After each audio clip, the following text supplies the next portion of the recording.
This is the X-Zone Broadcast Network, broadcasting worldwide on broadcast affiliates and satellite program providers, including CNN Broadcast Network, Sirius Satellite Network, Star Media, Good News Radio Network, Angel Broadcast Network, Wiki Broadcast Network, and WPBN TV. For more information on the X-Zone Broadcast Network, visit us at www.xzbn.net.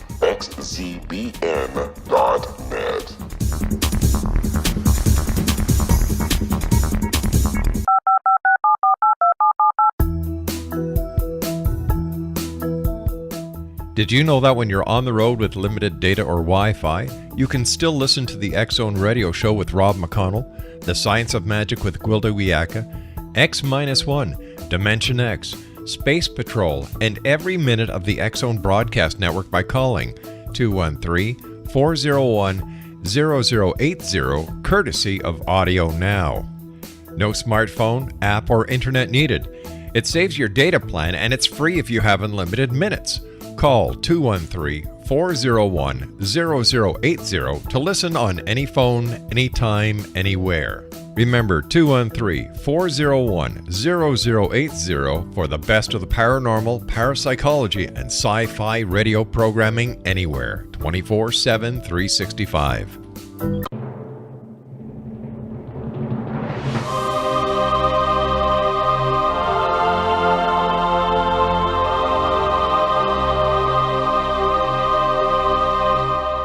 The Science of Magic with Gwilda Wiyaka is largely an opinion talk show. All opinions, comments, or statements of fact expressed by Gwilda Wiyaka's guests are strictly their own and are not to be construed as those of the Science of Magic or endorsed in any manner by Gwilda Wiyaka, Relmar McConnell Media Company, its affiliated networks, stations, or employees.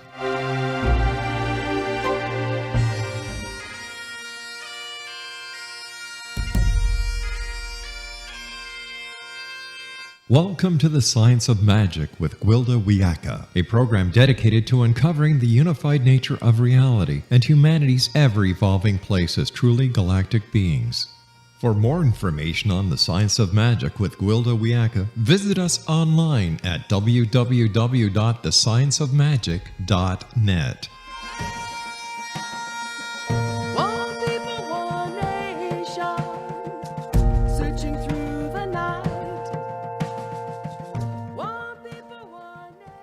Welcome to the Science of Magic, a place where science and magic come together to transform fact into evolving truth.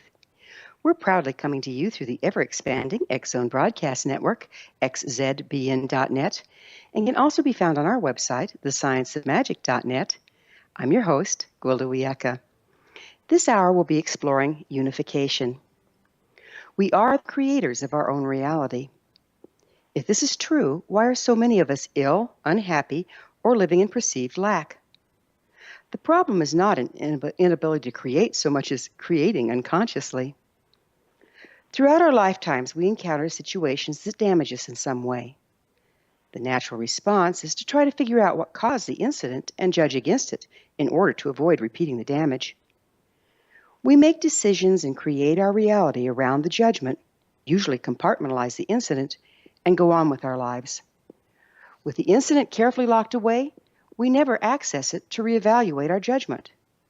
Thus, the judgments we make about life as children stand even when we're adults, with more knowledge to go on.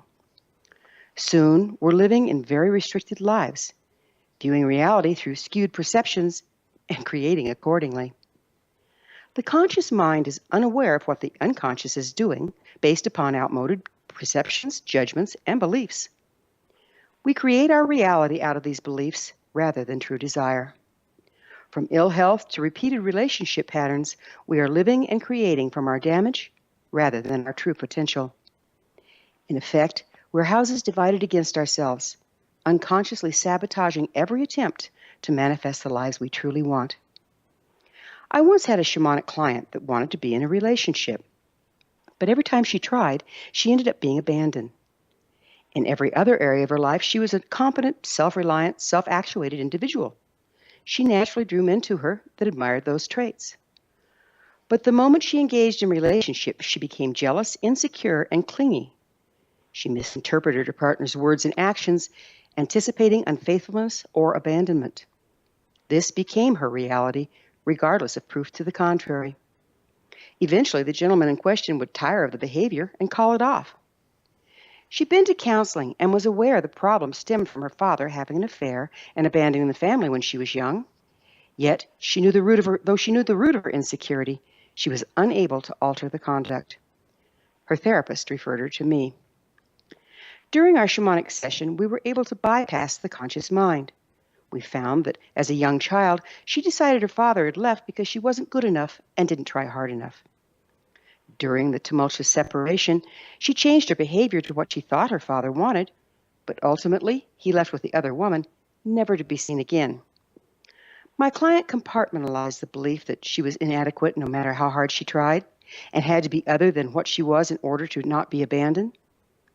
The moment a man became important in her life, this compartment was triggered. As a result, she perceived and behaved from her childhood wounding rather than as an adult. Through the shamanic healing modality known as soul retrieval, we were able to decompartmentalize her experience. Then, working again with her psychiatrist, she was able to reevaluate her beliefs. By bringing the judgment to consciousness, she was able to consciously change her perceptions. The key is to bridging the conscious and unconscious mind. Until we do, we may be fully aware of the origins of our dysfunction, but helpless to change them. This results in reactivating our original damage over and over, rather than manifesting the life we want to live. Our guest this hour, Tim Bartley, BCH, is the author of Holy Moly, It's Hypnosis. As a board-certified hypnotist in full-time practice since 2005, he's conducted thousands of one-on-one hypnotherapy sessions. When in practice in the Women's Health Center at Hetrick Hospital in Michigan, he worked in conjunction with staff, physicians, and residents. Tim has conducted group therapy seminars and educational seminars and uses the latest hypnotherapy methods and developing new techniques and courses. After this commercial break, I'll introduce Tim, and together we'll explore the magical healing power of unification. So don't go away. You're listening to The Science of Magic. Prior innovative episodes can be found on our website, thescienceofmagic.net.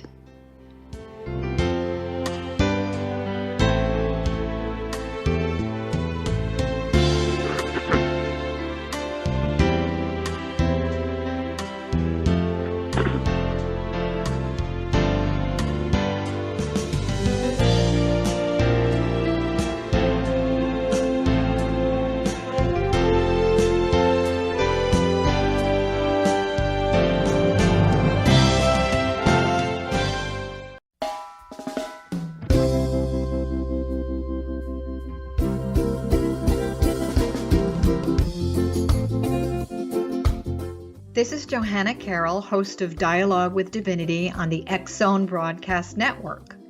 While walking along Kaanapali Beach in Maui this past year, I kept discovering all these shells and coral in the shape of hearts. My dialogue with Divinity was very simple. Do you want me to do a retreat to heal people's hearts in Maui next year? And of course, the answer was yes. As a master spiritual teacher, I am offering you a neat retreat called Rise, May 8th through the 12th, 2017, and the chance of a lifetime to rest at a 5-star resort for 5 days and experience a spiritual renewal of your heart and soul. Kaanapali is one of the top 5 beaches in the world. This stunning resort has undergone a $40 million renovation.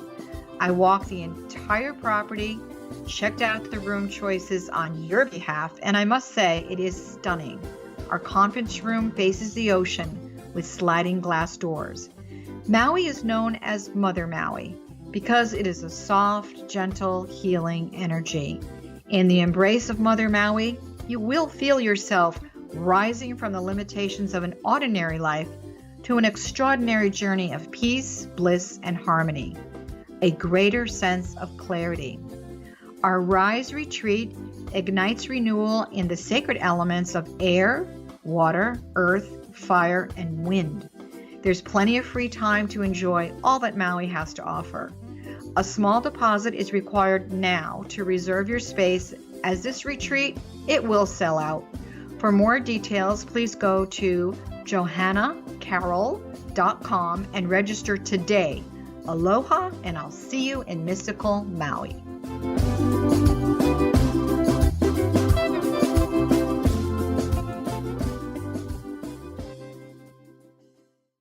How would you like to be able to read other people's minds? Well, the next best thing is here. When you know how to read a person's name, you know how the person thinks, feels, and behaves.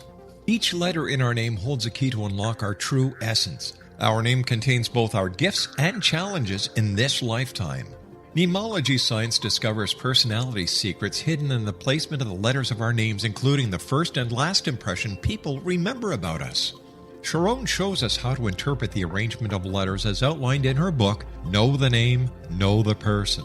Sharon Lynn Wyeth created mnemology science after 18 years of research and testing her theories, and has supported thousands of people around the world in understanding themselves and others better. You'll enjoy Sharon's unique teachings as she shares her system to learn the gifts behind your given birth name. Even if you don't like your birth name, there are jewels in this book. If you're thinking of changing your name, ready to name your child, or wanting to get along better with others, this is the book for you. If you'd like to improve your relationships and change your life for the better, get the book today, Know the Name, Know the Person, or visit www.knowthename.com. That's www.knowthename.com.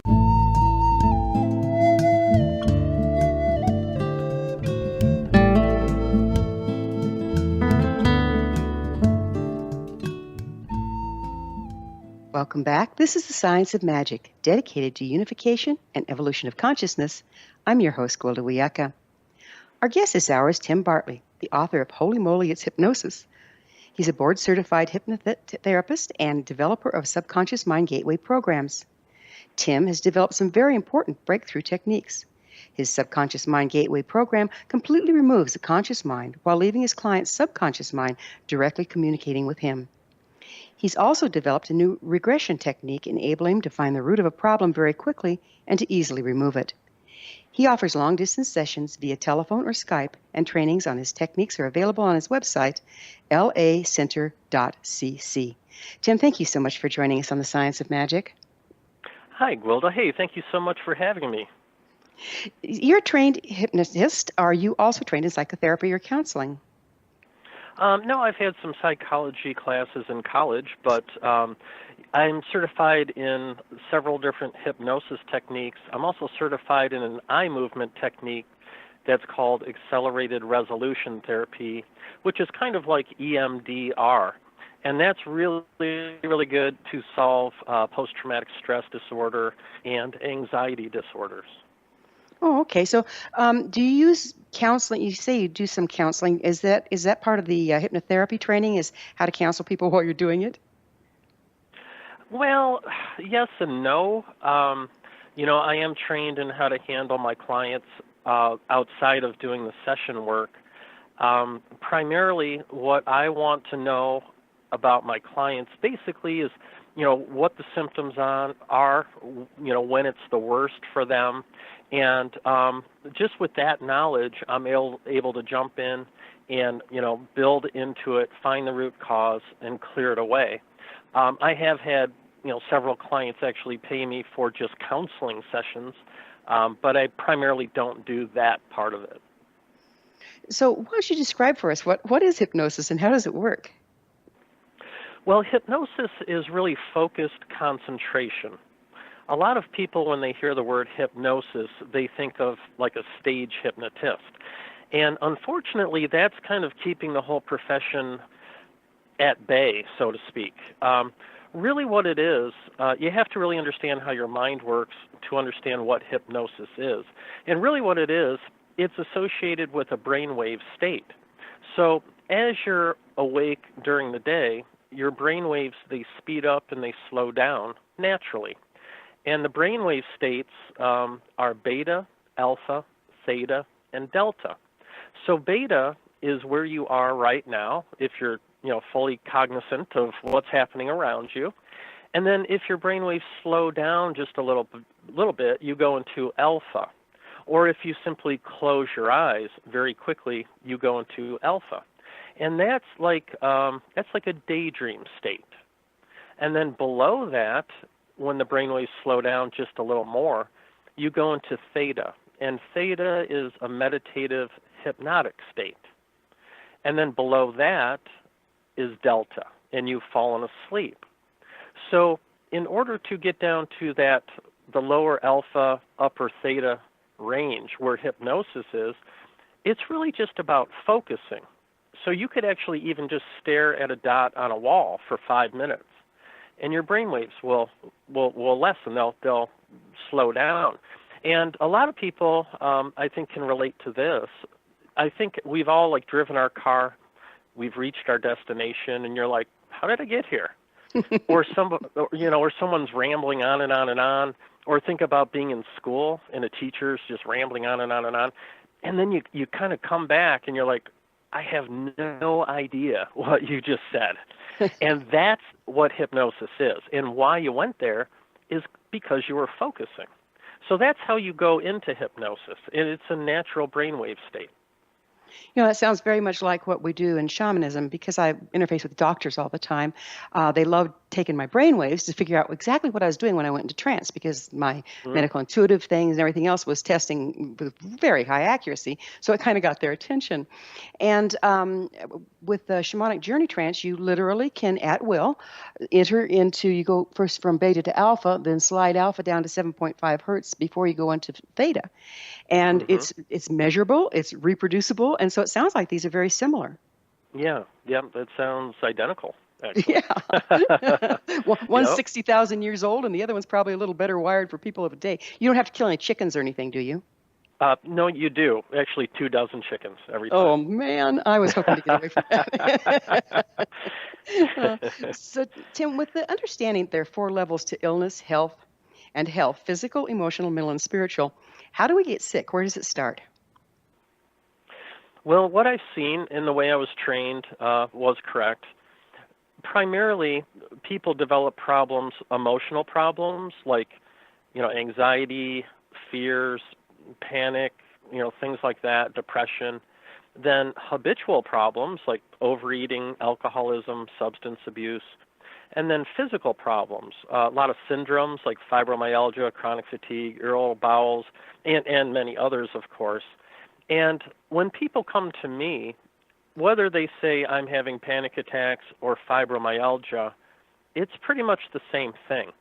And what that is generally between the ages of 0, the womb, and 7 years old, is where the problem begins.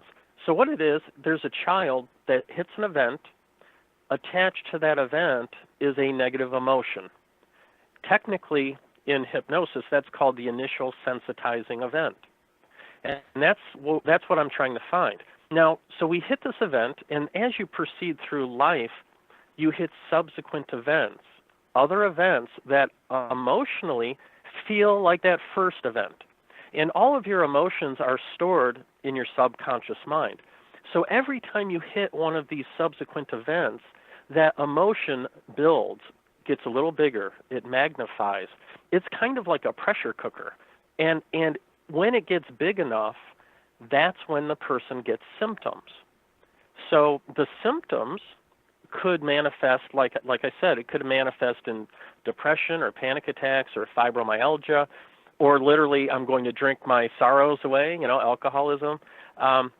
It can manifest in different ways, but really it pretty much begins the same way. There's one event, and through hypnotherapy, and technically that's called age regression, you build up the feeling, which is called the affect bridge, and you have the subconscious mind follow it back to where it began.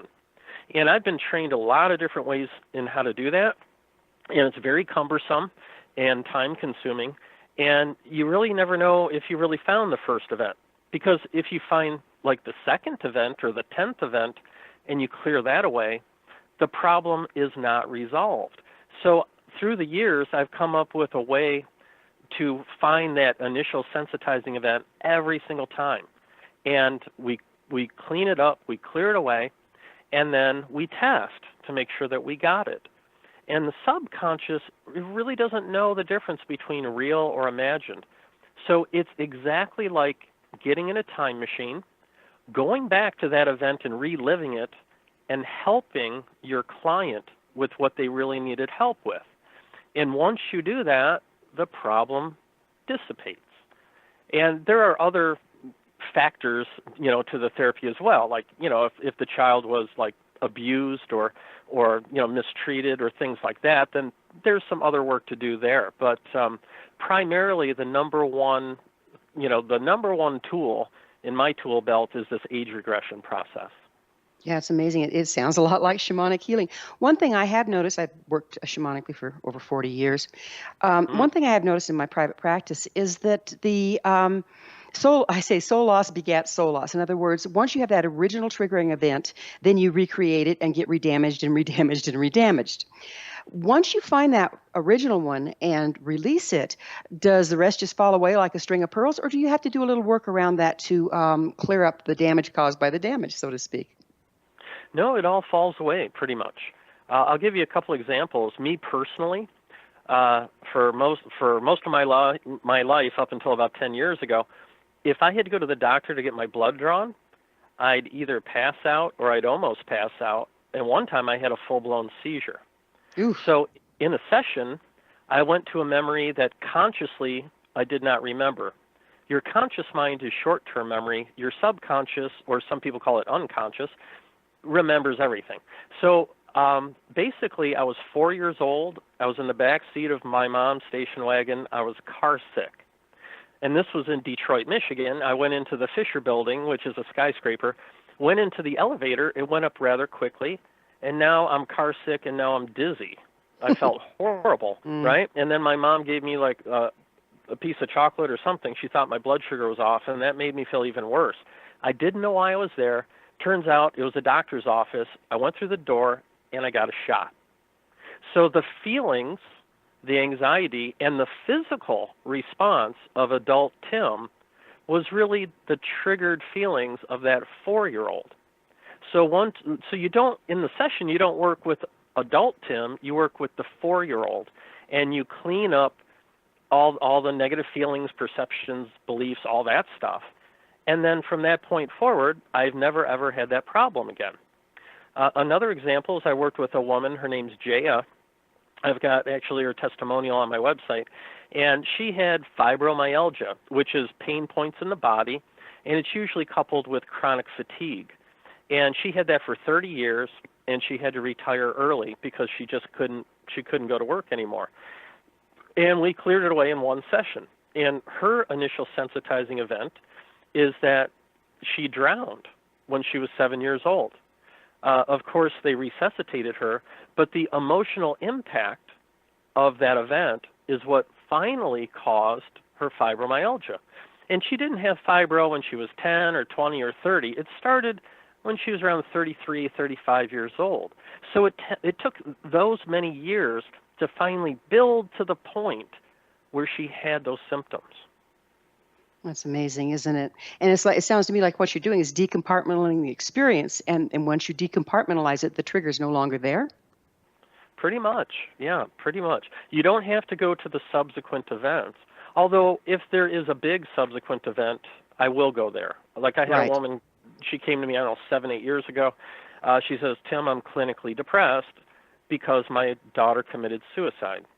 Well, that was not the initial sensitizing event. Her initial event was she was 3 years old in the crib crying out, and nobody ever showed up.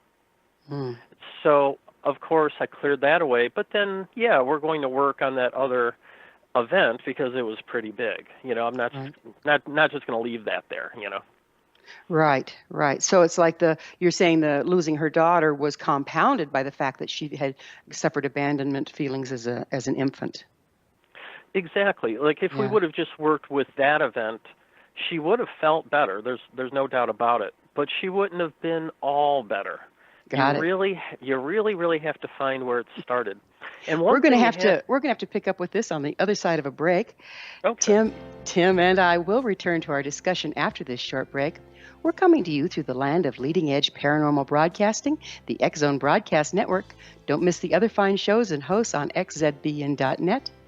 You're listening to The Science of Magic, thescienceofmagic.net, I'm Gwilda Wiyaka. Tim and I will be back, so don't you go away.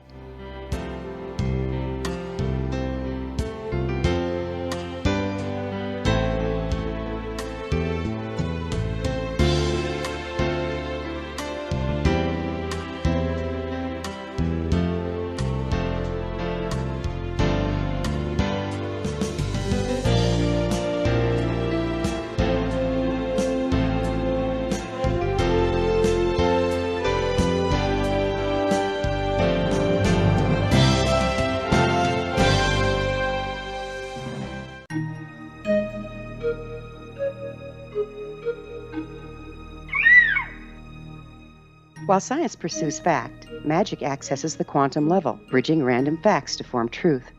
As long as science and magic remain separate and polarized, the truth cannot be known. I'm Gwilda Wiyaka. Join me on the Science of Magic radio program, dedicated to unification and evolution of consciousness. During each episode, I'll be speaking with experienced and respected scientists and mystics. From astrologers to astronomers, from medical doctors to shaman, the scientific method to dowsing and intuition, we'll weave together information from seemingly divergent practices to promote unity and enlightenment. Join me, Gwilda Wiyaka, and the Science of Magic right here on the Mutual Broadcast Network. For more information, visit www.thescienceofmagic.net. Gibbs A. Williams, Ph.D., is a practicing psychoanalyst, supervisor, researcher, and author in New York City. Much of his life has been dedicated to understanding nature and the uses of meaningful coincidences or synchronicities. His radical and original non-Jungian, non-mystical, non-magical theory of synchronicities illuminates much of the fog surrounding this challenging and perplexing topic. His ideas and manners are fresh, presented in a style that is both entertaining and highly informative. He is also an expert on crisis intervention, specially focused on violence reduction for the police and citizens, mastering anxiety, frustration, and stress without the use of medication, and effectively preventing and treating heroin addiction. Dr. Williams can be contacted at his email address at gwwilliamsny11@aol.com or visit his website at. Wouldn't you love to know the secret to everything? Well then, meet Dr. Kimberly McGeorge and her cutting-edge breakthrough knowledge that combines science with possibility. Dr. Kimberly brings real-life answers and healing to those open to alternative solutions. She teaches solution-based programs and classes that will change all areas of your life forever. Specializing in conscious creation, intuitive readings, and energy medicine, you can rapidly shift health, relationships, business, and money and abundance challenges quickly. Receive her best-selling book, Secret to Everything, at no cost by going to secrettoeverything.com/X-Zone. That's right, transformation can start now. Just go to secrettoeverything.com/X-Zone and receive Dr. Kimberly's book for free. Afterlife expert Roberta Grimes was the first one to say that dying can be fun. Now her best-selling book, The Fun of Dying, is available in stores worldwide. So if you wonder whether death ends life, how it feels to die, or what heaven might be like, The Fun of Dying was written for you. And if you have always been afraid of death, or if you worry that your life has no meaning, let The Fun of Dying ease your fears and bring new meaning to your life. Nothing said in The Fun of Dying is based on the teachings of any religion. Instead, Roberta draws on evidence to explain how death happens, how it feels, and what comes next. A lot of the best death-related evidence was produced in the first half of the 20th century. When it is put together with recent discoveries, it tells a consistent and amazing story. Roberta Grimes blogs and answers questions at robertagrimes.com. Her wonderful book, The Fun of Dying.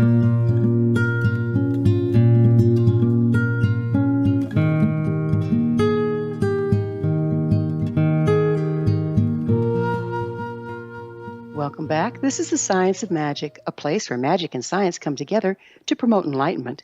I'm your host, Gwilda Wiyaka. Our guest this hour is Tim Bartley, author of Holy Moly It's Hypnosis. He's a board-certified hypnotist and a developer of subconscious mind gateway programs.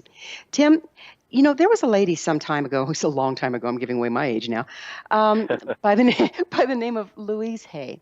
And she made an association with illness and the emotional component. Do you find that some of that holds true in your work? Yeah. I actually purchased her book, the one that sold like 1 billion copies. Mm-hmm. And she had affirmation. She would in the book say, hey, like let's say, oh, my stomach hurts, and she would then say, okay, it hurts because of this, and here's your affirmation. And you can do that if you do a lot of affirmations. It will eventually get down to the subconscious mind, or you could do one hypnosis session and do it like very quickly. The same thing. That's kind of my take on that. Yeah, I found the same thing. It's like you can repeat the affirmations, but if you haven't treated the cause, what you're looking at is denial rather than process. But on the other side of treating the cause, it can really, to use the affirmations, can accelerate process. And I found that it was helpful for me sometimes it just kind of gave me a ballpark. If I've got these particular presenting symptoms, it kind of helped me recognize where I was going when I got there as far as the causation. Did you work with it that way at all, or do you start to find how they do look similar issues? Well, my approach always is to find out why the problem's there. I kind of see the brain as like a computer with programs.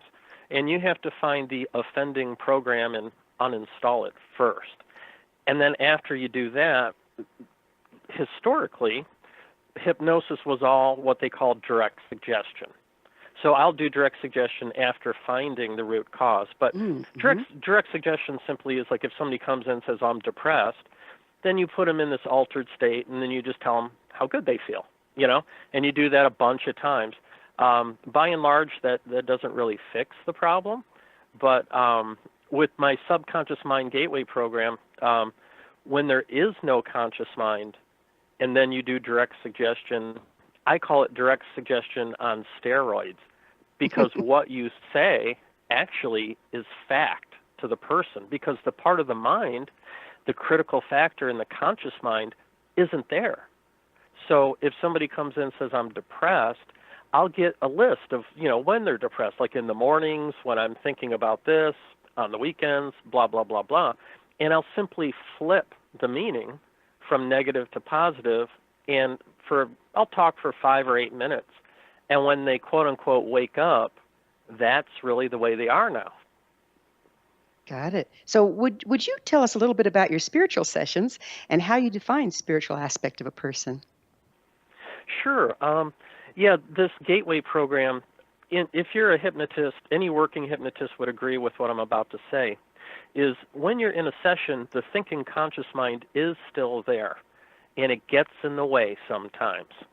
And what I developed, and it took me over 3 years to do this, is to get rid of the conscious mind. It's sent into the sleep state, and then I talk directly with their subconscious mind.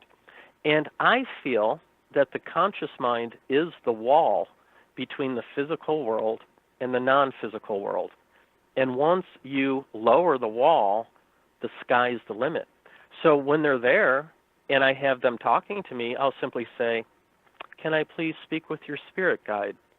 Boom. Instantly their voice changes and their spirit guide is there. And I find out what their name is, how many guides they have. And I actually work with my partner. Her name's Justina. She's conditioned to enter the state very quickly, like 2 minutes or less. And then we pull forward her guide, and her guide connects with our client's guides. And we can answer any questions, past lives, if they want to know about their past lives, their current life, healing, even miracle healing, the guides can do.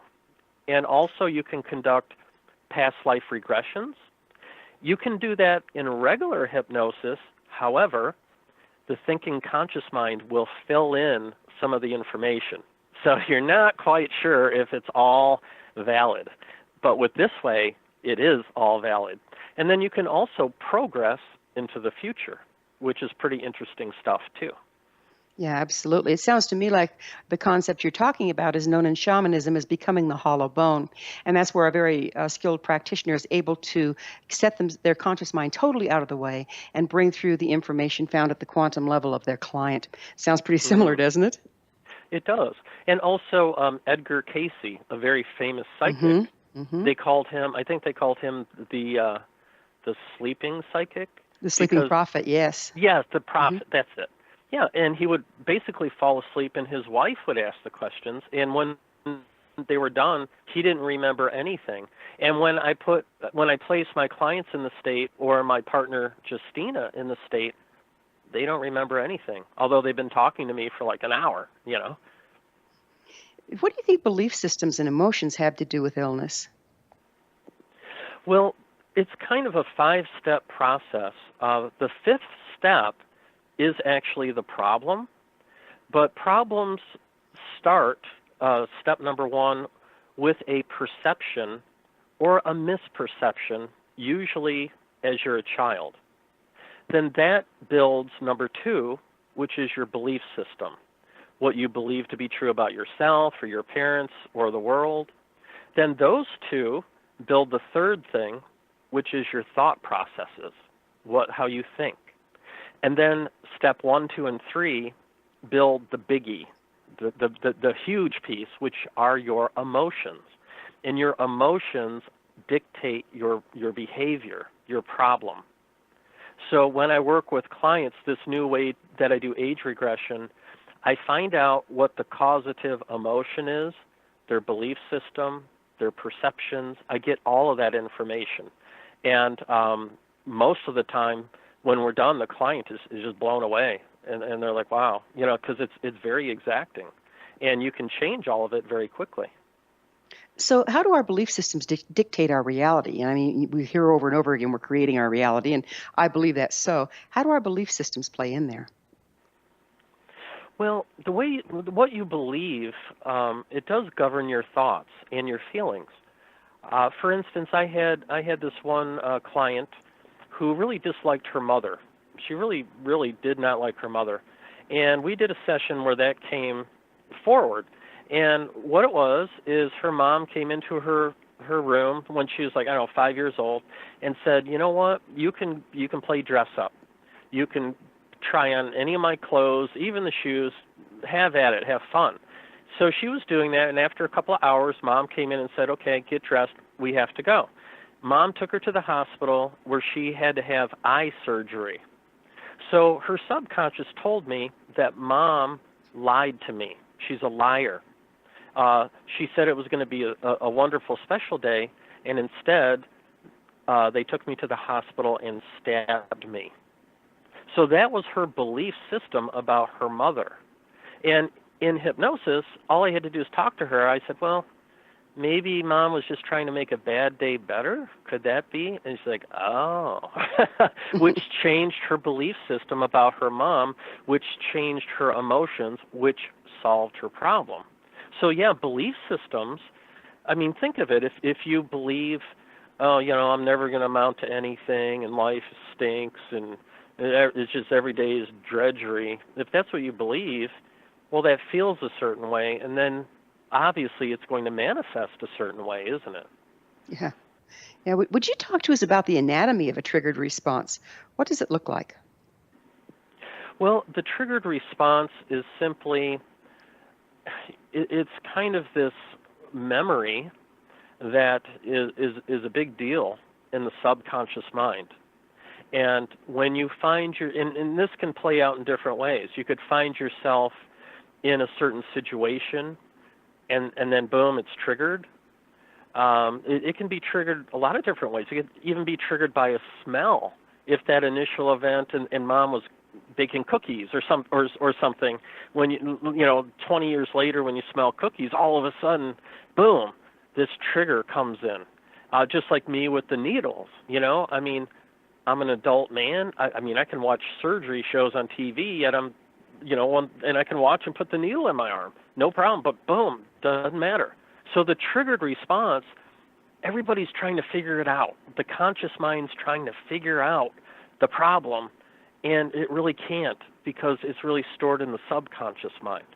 So that's really how the triggering process works, from what I've seen. So that pretty much describes neuroses, doesn't it? It does. Because because we don't know where it comes from doesn't mean it doesn't have an origin, right? Exactly. Yeah, everything has an origin, and sometimes, as strange as this sounds, the origin is connected in a past life. It's not even in this life. I found that as well. How can you tell where you are if you're doing past life regression? How do you tell when you go past this life and are dealing in another one? Well, by and large, it really doesn't matter. But I do what's called a non-directed regression. So I'm not directing them anywhere. They're going to where they need to go. So whether that was when they were 7 years old in this lifetime or in a past life, the only way I really know is what they're describing to me. So, I mean, obviously, if they're at a temple, in a desert, it's probably not this life, That's a dead giveaway, right? Right. or tied up at the stake somewhere, right? Exactly. Yeah. Exactly. And so you find that the past, when you do this work in the past life, that it ricochets back and makes a correction almost instantaneously in the current life? Yeah, it does. For past life, like if it's in this life, there's some work that we have to do to clear it away. It doesn't take long, but there's some things we have to do. If it's a past life, they just need to know what happened. That's like I used to be terrified of public speaking. I was the worst. And now I can talk in front of lots of people, no problem. But I was directed to 3 past lives. One, I was standing on a hill in the early 1700s. I represented the government, and I had to tell the townspeople some stuff they didn't want to hear. And back then, they might kill you. Another one, I was actually a woman, because we do actually change genders, and I was brought up in front of like 50, 60 people and accused of stealing something. And then the third one, I was in a cave. I was a caveman, and I was living in a cave, and I was dying. I was like 80 pounds.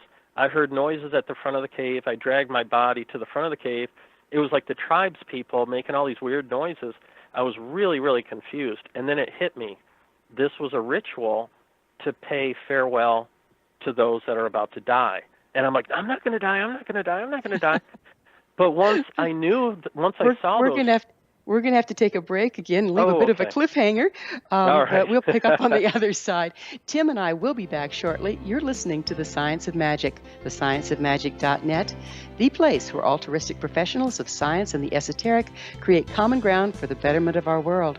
We're brought to you by the leader in paranormal, spirituality, and alternative health programming, the X Zone Broadcast Network, xzbn.net. Don't leave us. We will be back.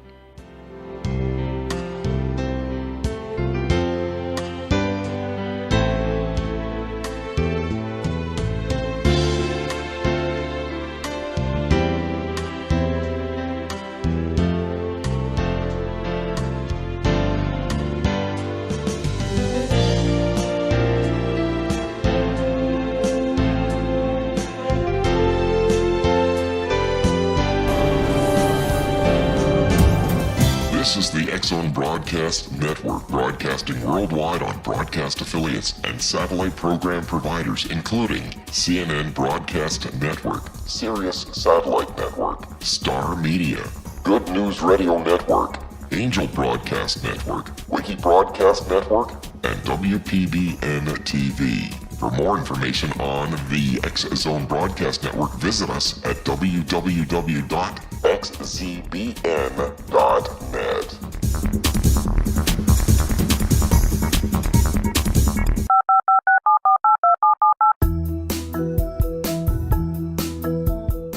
Did you know that when you're on the road with limited data or Wi-Fi, you can still listen to the X Zone Radio Show with Rob McConnell, The Science of Magic with Gwilda Wiyaka, X-1, Dimension X, Space Patrol, and every minute of the X Zone Broadcast Network by calling 213-401-0080, courtesy of Audio Now.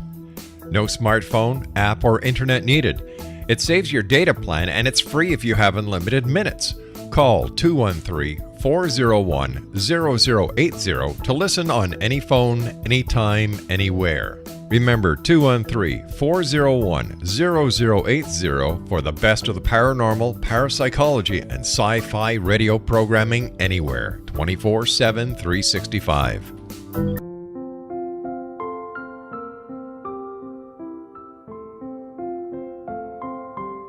I am Dr. Carl O'Helvey, founder, president of a new cancer foundation focusing on evidence-based physical, mental, and spiritual interventions, including natural cancer cures, prayer, meditation, affirmations, nutrition, and other related holistic cancer prevention and cure modalities. These are used in cancer education, research, and financing care. I ask for your help to continue this important work by donating at www.holisticcancerfoundation.com.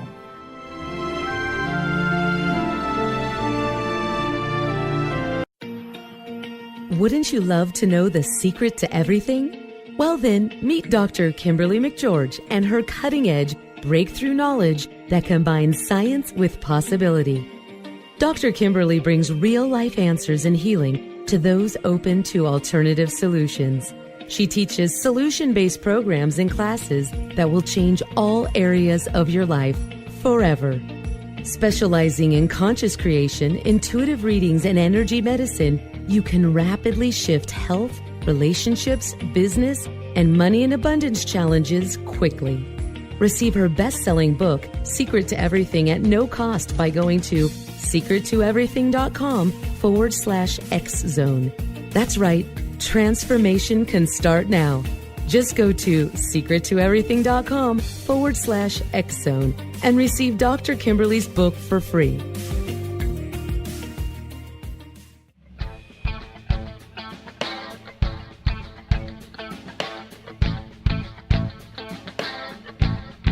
What happened in Benghazi is revealed by Nicholas Genix, author of Obama, Islam, and Benghazi. He informs the American people that President Obama deceived them by advocating a strong foreign policy prior to the 2012 presidential election, and Hillary Clinton supported this deception.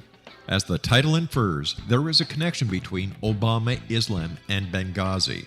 Ample evidence informs Americans that Obama's early indoctrination in the Quran developed an affinity for Islam, why the Quran is the source of discontent in many countries, and why the Obama foreign policy deception led to poor military action and caused the loss of American lives in Benghazi. Genix provides 36 questions for the Select Committee on Benghazi to validate if Americans are justified to mistrust President Obama and Hillary Clinton. An overview of Obama, Islam, and Benghazi is presented on the website www.futureofgodamen.com. That's www.futureofgodamen.com. You're listening to the X-Zone Broadcast Network, www.xzbn.net.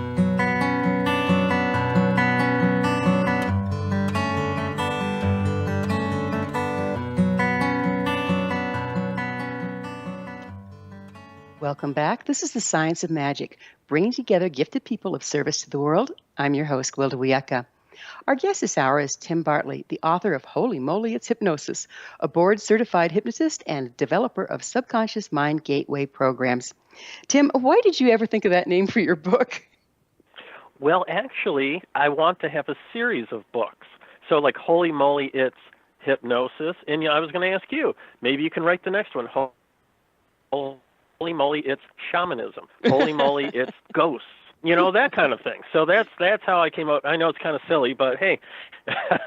I like it. It's catchy. It's catchy. And as we're getting into the last segment here, would you mind telling people where they can find your books and your services?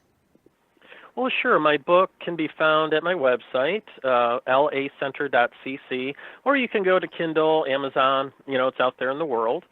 And basically the training can be found there. Also, I have a separate website. The link is on that main website, but the other website's called lightworkers.cc, and that's doing the spirit guide channeling sessions with our clients. And I would highly recommend everybody to try that at least once. It's amazing. I mean, it goes way beyond like a psychic reading or tarot card reading, because we're actually directly talking to spirits, and it's really amazing, to say the least. It sounds it. It sounds it. Yeah. So, how can you help people? It seems like we live our life out of a triggered response. We're so triggered, we don't even know we're triggered. Yeah. How can we start to become more conscious of when we're triggered and responsibly manage it until we can find some help with it? Well, if you're, having any difficulties or challenges, the first step is to pay very close attention to when it hits. And most people don't do that. Like if you're depressed or you're having panic attacks, you basically say, oh yeah, I'm just feeling down. But really pay attention to when it's the worst. Is it in the morning, at night, when you're thinking about a certain thing, when you're smelling something, or if it's a cloudy day? I mean, really, that's the first step. Secondly, and I've learned this from the spirit guides, this is very important. What you think and what you speak and what you write is what you're going to manifest. So you do not want to write or speak something that you don't want. You don't want to say, I don't want to be depressed anymore, because you just said depressed. So you want to speak or think, I'm happy now. I mean, it even went, before we do these spiritual sessions, we do a prayer and some protection, and I did this prayer saying, please keep all evil away, keep all negative energy away. Then the guide said, you're doing that wrong. The second you said evil and negative energy, you brought it in. Only speak what you want. So those are the two biggest steps there. And then I do have to tell you, from my training and my experience of literally thousands of sessions, you got to realize that we all kind of have a split personality. It's like you and your twin brother or sister. Your conscious and subconscious, they do relate, they do interrelate, but not well. And that's how we develop problems. When you don't have problems, both of those parts of your mind are on the same page. So, in my opinion, you really need to work with someone like yourself or someone like me, someone that can actually get into that subconscious mind and change it there. Because by and large, your conscious mind does not know. It thinks it knows, but it's usually wrong. So once we do this kind of work and start opening up those compartments, then we're no longer divided against ourselves, and we can be authentic as well as in the moment. Is that what you're finding with the work? Yeah, I am. And you have to, another big piece to this, and I'll just say this because maybe it'll just help people. Everybody goes through life and we hurt people and we get hurt by other people. And you have to realize that people are just simply a product of their own programming. And what you went through, especially when you were a child, is what programs you. So like if you took a child and you put them in a concentration camp, or you put that same child in a loving, nurturing home, their programming when they get to be an adult are going to be a lot different. And if you run into someone that lived in that concentration camp and they come in and they walk all over you and make you feel horrible, well, what we do usually is we point the finger of guilt and blame at ourselves. Oh, well, and then you say, oh, I'm no good, or look at what you did to me, or all that negative stuff, where you really have to stop and say, wait a minute, this really didn't have anything to do with me. I mean, if I wasn't here, you'd just be doing this to somebody else. And that's kind of a big part of it, too, because I think we're all affected by that. Yeah, it's a big key, isn't it? It's not taking life personal. Yeah. I mean, really, you don't know these people's past. I mean, for me, it's a hard lesson I had to learn, and I'm still learning it. But I tend to like really accept everybody, and I'm like open-hearted to everybody, and then boom, you get stepped on. It's like, wow, that really hurt. But you have to realize it really isn't you. It's just this person's acting out on their own programming. The other thing I found, Tim, is when it really, really hurts, there's usually a compartment that's been triggered by the person's actions rather than them having that kind of power over me in the moment. Have you found that as well? Yep, that does take place. It just comes home to roost, It just comes home to roost. What's timeline therapy?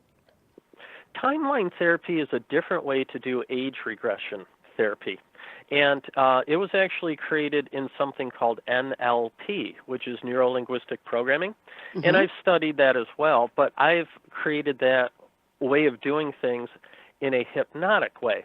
So instead of finding the root cause, what you do is you go before you ever felt that way, and then you basically change the perceptions, belief systems, and then you move back. The timeline is like your life. So you've got the now point, you've got your future, and then you've got your past. And people that store their past to the side of them or in front of them, they can't get beyond the crap that happened in the past, because it's always right in front of them or to the side. So you have to realign their timeline, and then if they're depressed or panic or whatever it is, you simply traverse back along that timeline to before they felt it.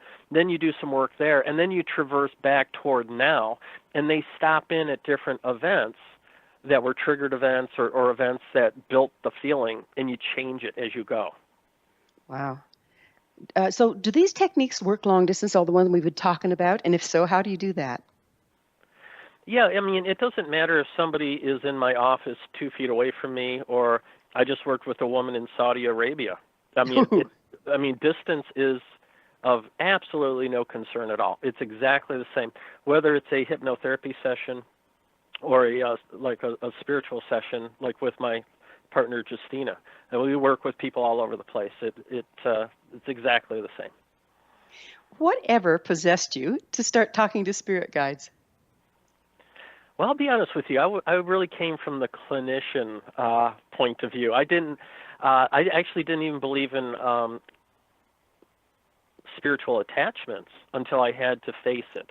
We're in a session, this woman's voice dropped like 2 octaves, and I said, "Why are you doing this to her?" "'Cause it's fun."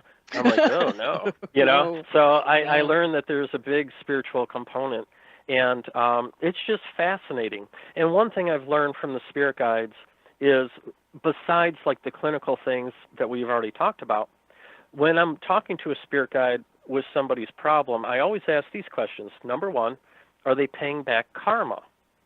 Number 2, do they have a spiritual attachment? Because dead people that don't cross over attach to us, or there are actually quote-unquote demons out there, believe it or not.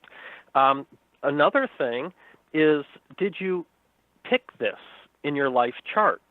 Because actually people pick terminal cancer. People pick all kinds of horrible things before they come here because they want to experience it for some kind of lesson for themselves or lessons for people around them. So there's different components to these problems, and it comes up very frequently. One of these things I just mentioned, they're there. So, and with spirit guides don't tell you everything. Believe me, you have to really dig for the information, but they will tell you, and they can clear away karma. They can change your life chart most of the time, not always. If there's a spiritual attachment, every time they get rid of that, or if it's connected to a past life, I'll just ask them to either disconnect it, and then they might say no, that they have to know what happened, and then also it might be more than one past life, so we might have to dive into several, and then they disconnect it. And once it's disconnected, it's instant healing, which is pretty cool.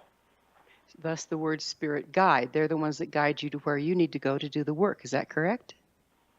Yeah, every living person has assigned to them a spirit guides, either one up to usually 7 or 8, and each one of them has a different thing that they're helping that person with. But everybody has one team leader that will be with you your entire life, and the name of mine is Roman. So Roman will be with me my entire life. The other ones kind of come and go as time progresses. And they are assigned to you to help you, to guide you. Also, a lot of times before dying, they will take your soul out of the body. So you don't have Tim, to... we're going to have to call it good. Time flies and we're out of it. Thank you so much for being on The Science of Magic. Well, thank you so much, Gwilda. I really, really, really had a good time. Great. Our guest this hour has been Tim Bartley, the author of Holy Moly, It's Hypnosis. His website is lacenter.cc. This has been The Science of Magic. Remember, you can always listen to past thought-provoking episodes on our website, thescienceofmagic.net. Until next time, dear ones, may you be blessed with knowledge and comforted with love as you embrace unification.